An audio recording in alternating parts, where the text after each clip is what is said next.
The air inside the chapel didn't move. It felt like a held breath, stretched so thin it could tear. People whispered in the rows behind me, a soft rustling like wind passing through glass.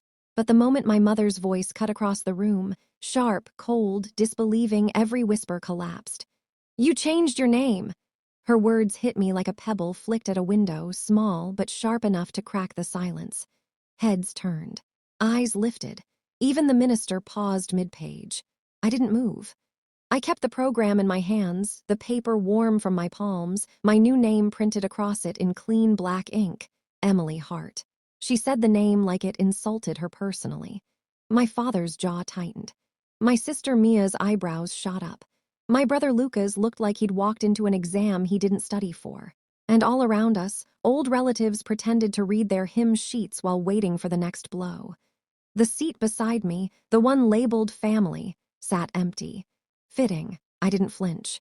Just exhaled slowly, letting their confusion wash over me like cold water that didn't quite reach the skin. "You should have told us," my mother hissed softly, but nothing about her face was soft. I finally looked up at her. "You should have shown up." Her mouth snapped shut. The fury in her eyes flickered, just slightly, as if something inside her had finally been forced to see its own reflection. Before she could speak again, the organ hummed to life, and the minister asked everyone to rise. My mother stepped back, stunned into temporary silence, and I turned my face forward. But my mind wasn't in that chapel. It was traveling backward, years backward, through every memory that led to this moment. The truth was, this name wasn't the betrayal. My leaving was. I grew up learning to arrange myself around other people's needs like furniture pushed against the walls of a crowded room. The quieter I was, the easier I fit. My siblings filled the house with noise. Mia with her perfection, Lucas with his drama, my parents with their endless expectations for everyone but me. In our house, noise meant importance, and importance never belonged to me. The first time I understood that something was wrong, I was 12. Mia had an art show at school. A long row of canvases leaned against the gym wall, bright colors, messy strokes, half-finished rainbows. My mother hovered beside her, fussing with her hair, straightening her collar, brushing non-existent lint from her dress, as if a grain of dust might shatter the illusion that Mia was the family masterpiece. I stood near the entrance holding a certificate from that morning, a regional science award. First place. The kind of thing other families framed. Mine didn't even ask what the competition was about. My mother breezed past me without looking. "Hold your sister's jacket." She draped the soft blue coat over my arm like I was an empty chair. I tried to shake the feeling that my win mattered less than her outfit choices. The certificate crinkled in my pocket when I shifted. The sound echoed just enough to remind me I was still there. Nobody heard it. The gym smelled like sweat and tempera paint. My teacher came over to congratulate me again. "Your experiment on evaporation was incredible." But as soon as he walked away, Mia rolled her eyes. "Mom, why is she even here?" she groaned. "She needs to be supportive," my mother replied. "Even if she's not really into these things." "These things," she said, referring to the only thing I was good at. I learned to swallow it down. Years later, at my high school graduation, their priorities hadn't changed. They arrived late, so late the ceremony had already started. My classmates' parents filled the rows. Cameras flashed. Cheers erupted. Students waved at their families. I scanned the crowd, searching for the 4 faces that mattered. Only one seat in the family section was empty. Mine. I kept looking, hoping they were running down the aisle. But no. Later I learned they'd stopped for iced coffee on the way and didn't want a rush. When my name was called, I stood, smiling as though nothing hurt. But when I sat down afterward, I clutched the program so tightly the corner tore off in my hand. The applause around me felt like a joke, like a sound I didn't deserve. Not because I wasn't good enough, but because my family never acted like I was. College should have been different, but it wasn't. At Rice University, I sent my family a formal invitation for a departmental award ceremony, 3 weeks in advance. A professor had nominated me. It was a moment I'd worked for since childhood. My mother replied 2 days later with, "Oh, sweetheart, that's nice." Mia heart-reacted the group chat. Lucas left it on scene. The night of the event, I sat alone on the stone steps outside the dorm afterward, clutching the award envelope. Students walked past laughing, heading to parties, dinners, celebrations. I told myself I didn't care, that I didn't need them. But I did. That's the thing about loneliness. You can pretend to outgrow it, but it follows you like a quiet shadow. The betrayal that truly changed me happened in my final year of graduate school. 8 months before my dissertation defense, I sent the date to my family. Sunday dinners, group chat reminders, one-on-one calls, printed invitations mailed to the house. Everyone nodded, hummed, pretended to listen. Then Lucas posted his barbecue invitation. April 22nd, 1:06 p.m. the same day, the same time. I stared at the screen for a long time, waiting for the joke. When I called him, he sounded truly confused. "What time is your little school thing again?" 3. "Oh, well, people can do both." Stanford was an hour away. "Lucas," I said quietly, "did you forget?" "No," he said, genuinely offended. "I just didn't think it mattered that much." 2 days later, I called my mother. "Honey, don't be dramatic. We'll work something out." But I could hear music in the background, laughter, clinking glasses. "You're at Lucas's." "Helping him set up," she said. "Total chaos here." "And tomorrow." "Tomorrow," she repeated, distracted. "Yes, yes, we'll be there." She hung up before I could respond. The next afternoon, 30 minutes before my defense, my phone buzzed. "We're all at Lucas's. Where are you?" I almost laughed. Almost. Instead, I let the silence stretch. Heavy, beautiful. Because in that moment, something inside me, something I'd carried for years, finally cracked. I didn't cry in that hallway outside Patterson Hall. I didn't panic. I didn't beg. I walked into the auditorium, defended 8 years of work to a room of professors and peers, and when they said, "Congratulations, doctor," I felt nothing. Nothing but an ache that had become too familiar to feel new. That night, I sat at my tiny kitchen table, staring at the program from my defense. The crease running down the center had been smoothed and smoothed again until the paper felt thin. I didn't reach for my phone. I didn't check their messages. I didn't reply. Instead, I opened my laptop and created a new folder. Transition. No emotions, no hesitation, just steps. I downloaded the name change petition, printed it, studied the requirements, made lists, checked boxes. It wasn't revenge, it was order. By morning, I had planned every piece of my exit.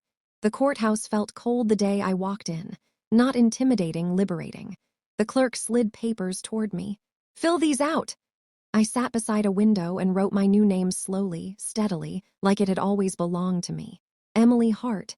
When the clerk stamped the top page, the sound was crisp and final. "Processing takes a few weeks."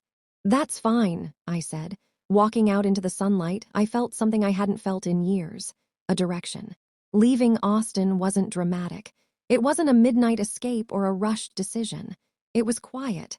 I updated my email, closed old accounts, transferred savings, packed my apartment into neat boxes with labels written in careful print. I even wrapped the picture frames myself, though I left one face down, the family photo taken years ago, where I stood half-hidden behind Mia's shoulder. When the movers took everything I owned toward Seattle, I locked the apartment door and stood still for a moment, breathing in the cold metal under my palm. Not nostalgia, just stillness. I drove north alone, stopped for gas, ate vending machine crackers, listened to rain tapping the windshield like a steady metronome. Each mile stretched a thread and let it snap. By the time I reached Seattle, I felt lighter. Not healed, not happy, just unburdened. The city greeted me with gray skies and a whispering drizzle that painted everything a soft blue. My new apartment overlooked a quiet street lined with leafy archways. I set my boxes inside and opened the one labeled work. Research papers, notebooks, a single photo of me and my grandmother, the only family member who ever saw me clearly. I pinned it above my new desk. My new job started 2 days later. New coworkers, new office. A receptionist who actually smiled, a boss who said, "Your work comes highly recommended." Nobody asked about my family. Nobody compared me to anyone. For the first time, the air around me didn't expect an apology. But transformation doesn't end when the paperwork does. It begins. And that was the first moment I realized My family hadn't lost me. They'd simply stopped being the place where I went looking for myself. Seattle had a way of whispering to you even when the streets looked empty. The rain didn't fall. It hovered, like a promise the city made to anyone brave enough to start over. Some mornings it felt like the drizzle erased footprints behind me. Other mornings it felt like a warning, a quiet reminder that even new beginnings cast long shadows. I threw myself into work. My new department had an energy I'd never experienced before. People looked at me when I spoke. They wrote down my suggestions. They asked follow-up questions. When I finished presenting a model one afternoon, my supervisor leaned back and said, "We've needed someone like you for years." It was surreal, how easy it was to feel visible when you weren't constantly fighting to be seen.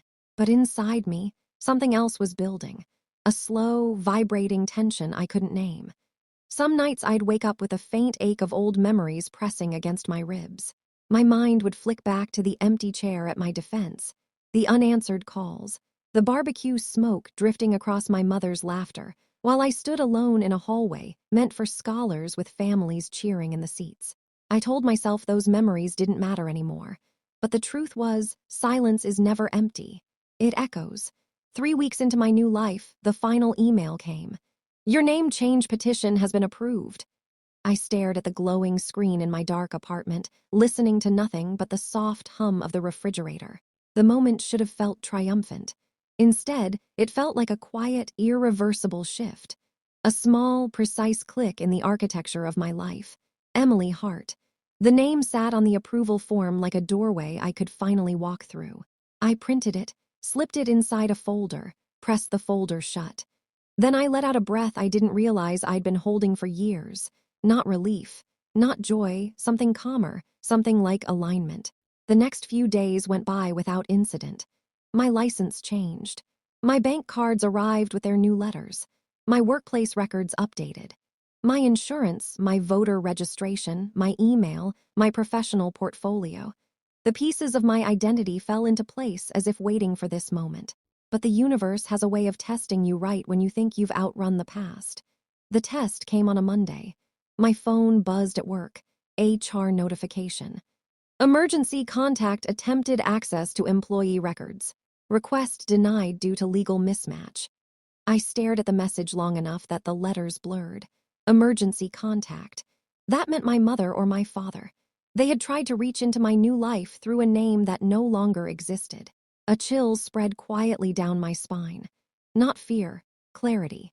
That was the moment I realized they had begun to notice my absence not because they missed me, but because I had stopped serving a purpose in their system of convenience. The next day, another ping, voicemail from my old apartment manager in Austin. "Your family came by asking for your forwarding address. We cannot disclose without consent." They were circling. They were confused. They were afraid. And a part of me, a part I didn't want to examine, felt a faint flicker of power. Not revenge, just truth. They didn't lose me. They never really had me. Still, I felt the pressure building.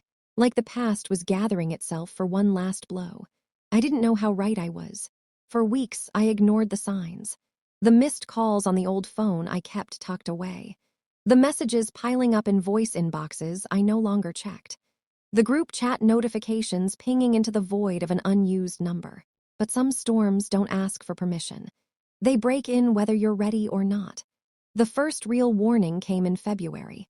I had just returned from a late-night project review, exhausted enough that my coat still hung halfway off one shoulder.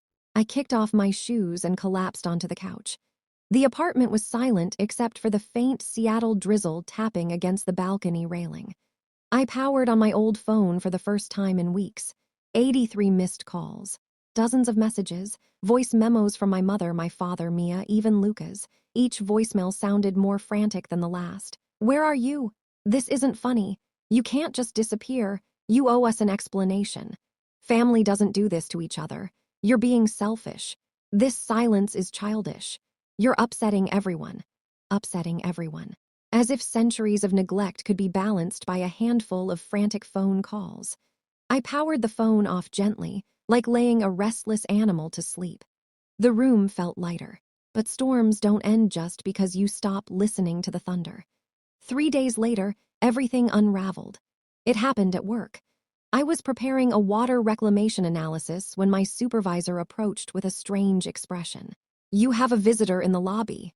A visitor. I hadn't told anyone from my old life where I worked, not even friends, not even extended family. I had built my new identity like a fortress, but someone had found a crack in the wall. I walked to the lobby, my pulse drumming in my ears.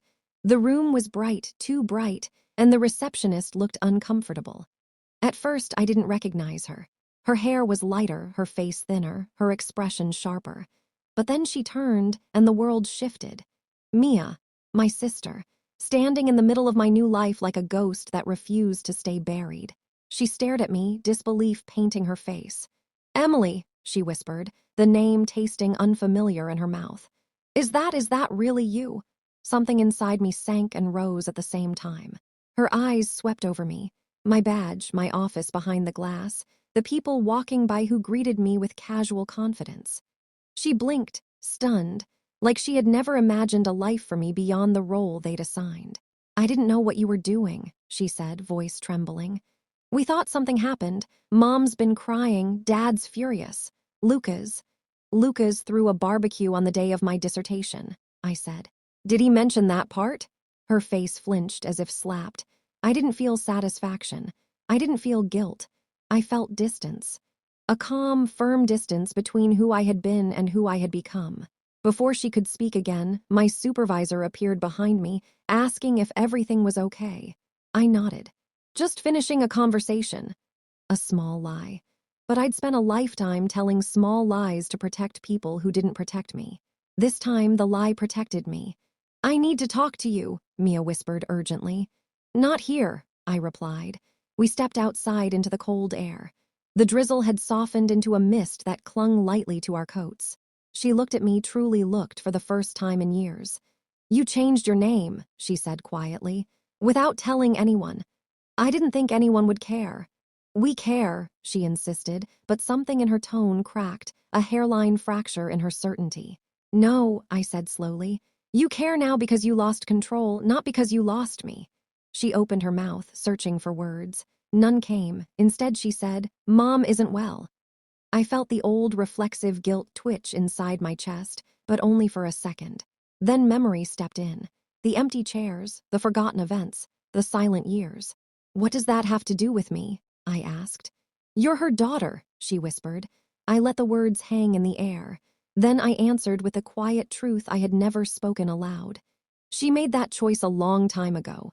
Not me." Mia stared at me, shocked. As if she had expected the old version of me, the obedient one, the quiet one, the one who made herself small enough to fit into the spaces they allowed. But that girl was gone, and in her place stood someone they didn't recognize, someone I barely recognized myself. After she left, the calm returned, but it was thin, fragile, like glass stretched too wide. I tried to move on. For a while, I succeeded. Work flourished. My supervisor assigned me to a major citywide project. I stayed late at the office, running simulations, drafting proposals, walking home under streetlights that flickered through the wet Seattle air. But even in the rhythm of that new life, I felt something building, a pressure, a tremor, a gathering storm. The messages increased. The attempts to reach me multiplied. My father even contacted my workplace once, but HR dismissed it as an unverified request. Their desperation grew louder, but I didn't. I grew quieter. Stillness isn't weakness. Stillness is strategy. It was March when the real blow landed. I had just settled into bed when lightning arced across the sky, illuminating my apartment in a sudden flash.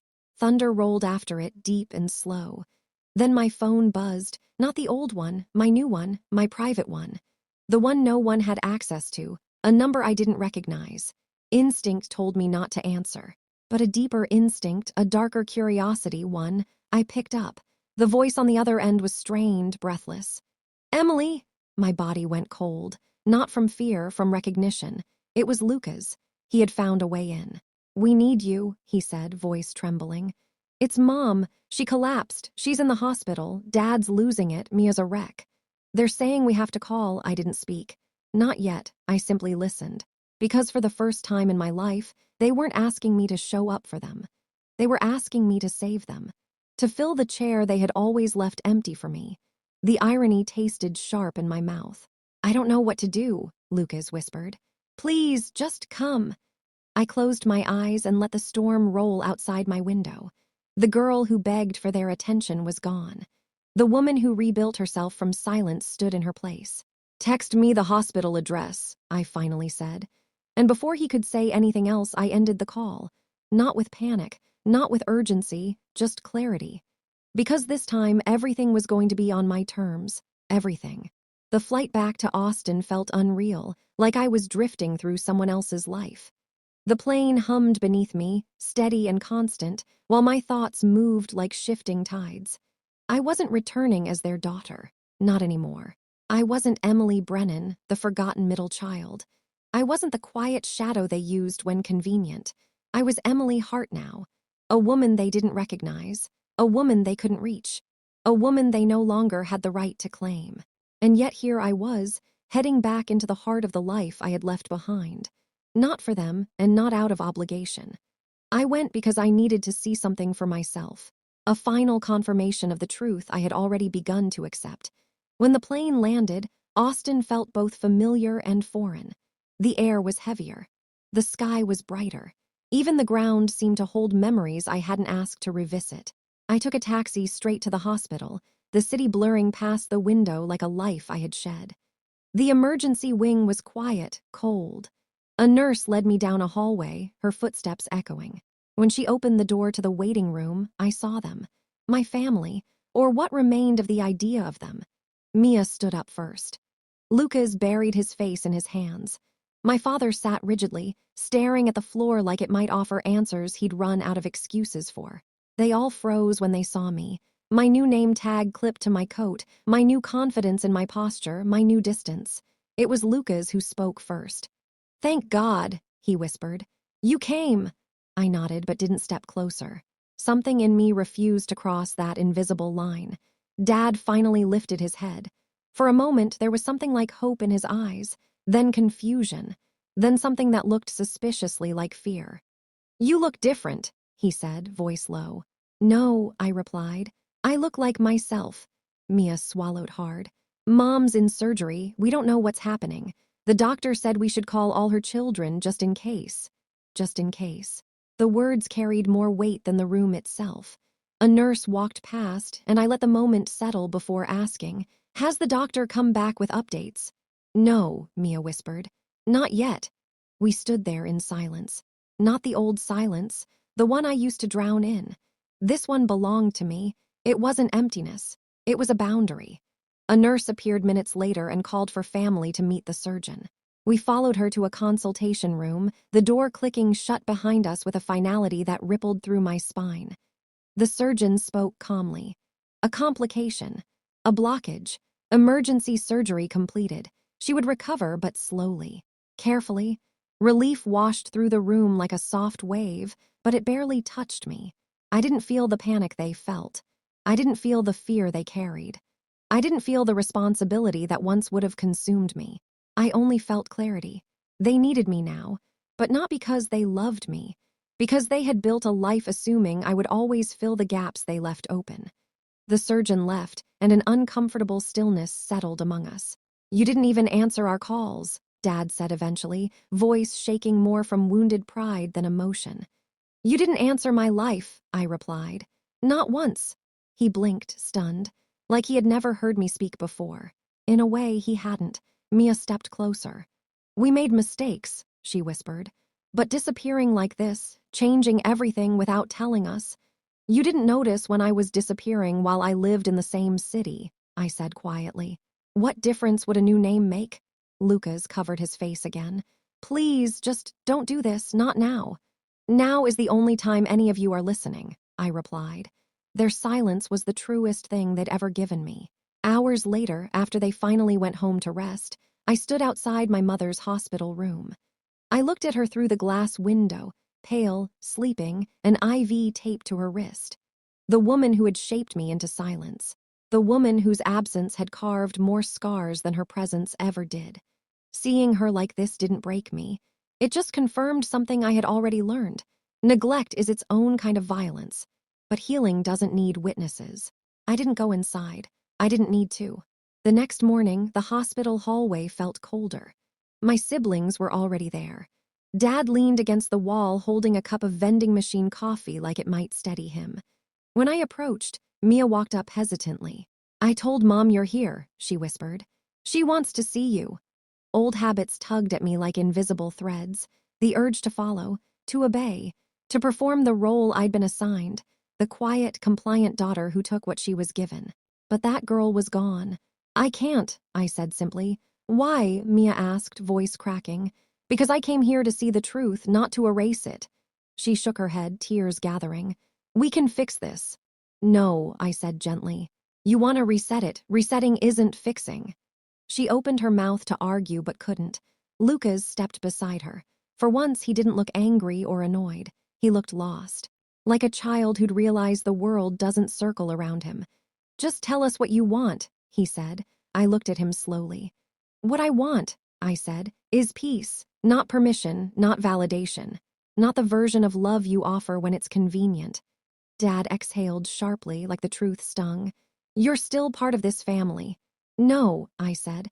"I was the idea of family you used, the placeholder, the helper, the invisible assurance that someone else would be responsible when you weren't."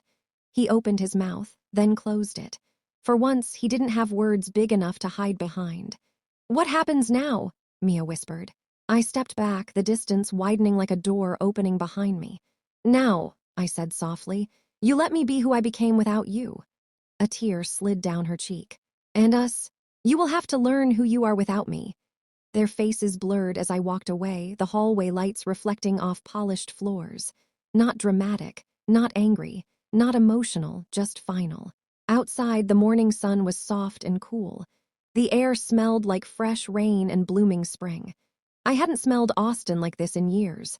Not heavy, not suffocating, just neutral. A taxi pulled up, and I climbed inside without looking back. As the hospital shrank in the rearview mirror, I realized something quietly profound. I had come searching for closure. But what I found was a beginning. They would heal or they wouldn't.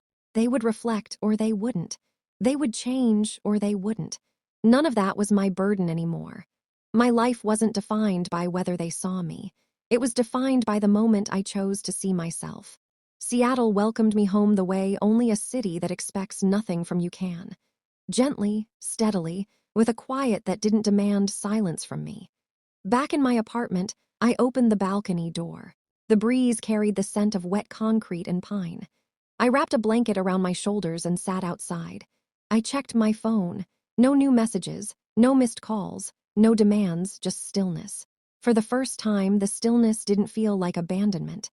It felt like arrival. I looked at the folder on my desk labeled identity. The papers inside didn't feel like rebellion. They felt like truth. The name printed across them wasn't an escape from who I had been. It was a declaration of who I had become. Emily Hart. Not a new person. Just finally the right one. My family hadn't lost a daughter. They had lost the version of her who waited to be chosen. And I finally had chosen myself. The ending wasn't dramatic. It wasn't loud. It wasn't the kind of revenge that left destruction behind. It was cleaner, quieter, stronger. Some people spend their lives waiting to hear the words, "I'm proud of you." I spent mine learning to say them to myself. And in the soft, cool air of a Seattle evening, with the city humming below and the future stretched wide in front of me, I whispered them aloud for the first time. "I'm proud of you." The silence that followed wasn't empty. It was mine.